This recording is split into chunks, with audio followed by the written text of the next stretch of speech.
Hello friends, welcome to Joe's Tamil Health and Beauty. இதை நீங்க ஒரு வேளை மட்டும் ஒரு நாளைக்கு மட்டும் குடிச்சு பாருங்க. ஒரே நாள்ல உங்களுக்கு இருக்கக்கூடிய எப்பேற்பட்ட சளி, இருமல், காய்ச்சல் எல்லாமே குணமாகிடும். அந்த அளவுக்கு ஒரு அற்புதமான இயற்கையான ஹோம் ரெமடியை பத்தி தான் இன்னைக்கு நம்ம இந்த வீடியோல பார்க்க போறோம். நான் இன்னைக்கு பெரியவங்களுக்கு ஒரு நாளைக்கு உண்டான அதாவது ஒரு வேளைக்கு உண்டான ஹோம் ரெமடி தான் இப்ப செய்து காட்ட போறேன். இதுல அளவுகள் ரொம்ப முக்கியம். முதல்ல அதற்கு ஒரு சுத்தமான பாத்திரம் ஒன்று எடுத்துக்கலாம். இப்போ இதில் ஒரு கிளாஸ் அளவுக்கு சுத்தமான தண்ணீராக சேர்த்துக்குங்க. அடுத்ததாக இது கூட அரை ஸ்பூன் அளவுக்கு கொத்தமல்லி விதை பொடி சேர்க்குறேன். அதாவது கொத்தமல்லி பவுடர் சேர்க்குறேன். ஆனால் கடைகளில் வாங்கின கொத்தமல்லி விதை பவுடரை சேர்க்காதீங்க. எதற்கு சொல்கிறேன்னா அதில் மரத்தூள் கலப்படம் பண்ணி வச்சிருக்க வாய்ப்புகள் நிறைய இருக்குது. அதனால் வீட்டிலே நீங்கள் அரைச்ச கொத்தமல்லி பவுடராக இருந்தால் சேர்த்துங்க. இல்லைன்னா நேரடியாக இந்த மாதிரி கொத்தமல்லியை நீங்கள் சேர்த்துக்கலாம். நேரடியாக கொத்தமல்லி சேர்க்க போகிறீங்கன்னா ஒரு ஸ்பூன் சேர்த்துக்குங்க. பவுடராக சேர்க்க போகிறீங்கன்னா அரை ஸ்பூன் அளவுக்கு சேர்த்துக்குங்க. இப்போ இதில் ஒரு 1/4 ஸ்பூன் அளவுக்கு சீரகம் சேர்த்துக்கலாம். சின்ன சீரகம் சேர்க்குறேன். அதுக்கு அடுத்ததாக ஒரு 1/4 ஸ்பூன் அளவுக்கு மிளகு பார்த்தீங்கன்னா ஒரு 15 மிளகு போல் வரும். இதை நேரடியாக சேர்க்காம உரலில் இந்த மாதிரி தட்டிட்டு சேர்த்துக்குங்க. ஏற்கனவே மிளகு பொடி உங்ககிட்ட இருக்குது அப்படின்னா சேர்த்துக்கலாமான்னா அதை வேண்டாம். ஃப்ரெஷ்ஷாக மிளகு இடிச்சிட்டு சேர்க்கும் போது பார்த்தீங்கன்னா நல்லா அதனுடைய காரம் நமக்கு நல்லா கிடைக்கும் முழுமையாக. அடுத்ததாக ஒரு சின்ன துண்டு இஞ்சி கழுவிட்டு தோல் நீக்கிட்டு எடுத்துருக்கேன். இதையும் உரலில் வச்சு ஒரு தடவை தட்டிட்டு சேர்த்துக்கலாம். அதுக்கு அடுத்ததாக ஒரு பெரிய வெற்றிலை எடுத்திருக்கேன். இந்த வெற்றிலை பார்த்தீங்கன்னா சின்ன சைஸில் இருக்குது அப்படின்னா நீங்கள் 2 வெற்றிலை போல் சேர்த்துக்குங்க. நல்லா கிள்ளிட்டு சேர்த்துங்க. கடைசியாக இது கூட ஒரு பிஞ்ச் அளவுக்கு மஞ்சள் பொடி, நம்ம சமையலுக்கு பயன்படுத்தக்கூடிய மஞ்சள் பொடி சேர்த்துக்கலாம். இப்போ இது எல்லாத்தையுமே ஒரு தடவை கலந்துட்டு ஸ்டவ்வில் வச்சுருங்க. மீடியம் ஃப்ளேமில் இருக்கட்டும். அந்த ஒரு கிளாஸ் தண்ணீர் பாதி கிளாஸ் தண்ணி ஆகிற அளவுக்கு இதை நம்ம கொதிக்க வைக்கணும்.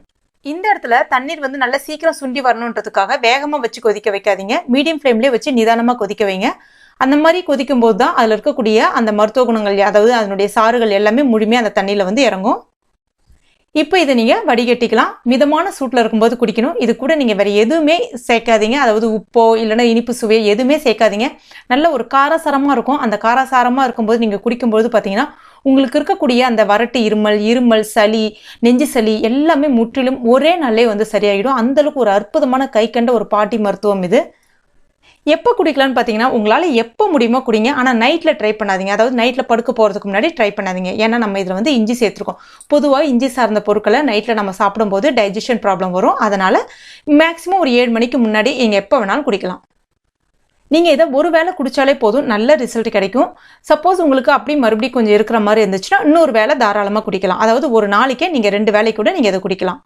இதுவே நீங்கள் சின்ன பசங்களுக்கு தர போறீங்கன்னா இந்த அரை கிளாஸ் இருக்கு இல்லையா, இந்த அரை கிளாஸில் ஒரு 1/4 கிளாஸ் அளவுக்கு தந்தால் போதும்.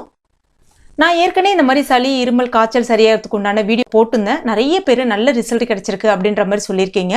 அதனுடைய லிங்க் கூட இந்த சைடில் அந்த ரிலேட்டட் லிங்க்ல மேலே வருது பாருங்க. வேணும்னா நீங்கள் கிளிக் பண்ணி பார்த்துங்க. இல்லைன்னா இந்த வீடியோக்கு கீழே டிஸ்கிரிப்ஷன் ஒன்று இருக்கும், அதில் கிளிக் பண்ணாலும் அந்த லிங்க் கொடுத்துருக்கேன். நீங்கள் போய் செக் பண்ணி பார்த்துங்க. எதற்கு சொல்கிறேன்னு பார்த்தீங்கன்னா அதில் நான் துளசி, ஓமவல்லி அந்த மாதிரிலாம் பயன்படுத்தியிருப்பேன்.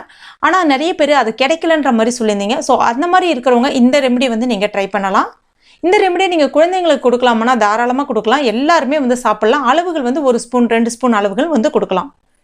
அது மட்டும் இல்லாமல் இப்போ நிறைய தொற்று நோய்கள் வந்துகிட்டு இருக்கு. இந்த மாதிரி சமயங்களில் இந்த மாதிரி கொத்தமல்லி விதையை பயன்படுத்தி நம்ம இந்த மாதிரி ஒரு கஷாயம் வச்சு குடிக்கும்போது பார்த்தீங்கன்னா கொத்தமல்லி விதை இயற்கையாகவே நல்ல ஒரு நோய் எதிர்ப்பு சக்தியை தூண்டும். அதுவும் குறிப்பாக நம்ம இதில் மிளகு, மஞ்சள், ஜீரகம் எல்லாமே பயன்படுத்தியிருக்கோம். இதில் நம்ம பயன்படுத்தியிருக்க எல்லா பொருட்களுமே நல்ல ஒரு நோய் எதிர்ப்பு சக்தியை அதிகரிக்கும்.